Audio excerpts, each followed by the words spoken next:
Ana musul idishga tashlab yuboring.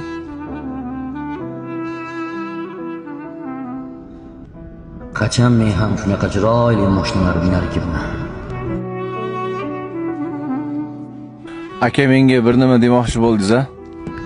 Ha, yo'q. Shunchaki sizga havasim keldi. Chiroyli mashinalarda yurasiz ekan. Shunga havas qildim. Menga havas qildingizmi?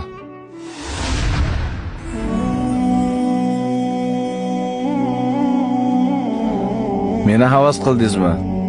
Aksincha, men sizga havas qildim. Men esa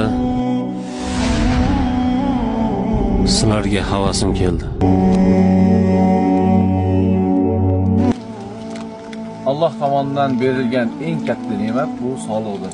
Alloh azza va jalla Ibrohim surasida aytadilar: Bismillahirrohmanirrohim. La in shakartum la azidannakum va la in kafartum inna azabi lashadid. Agar